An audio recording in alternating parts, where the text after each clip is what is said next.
So, what do you think? Can you help with this project? Great. So, how do you interpret human emotions? What?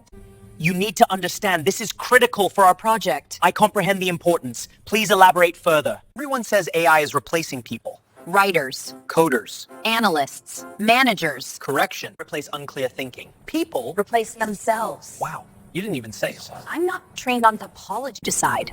If you stop deciding, I stop waiting. So I'm still the problem. Congratulations, you're still relevant. Ah.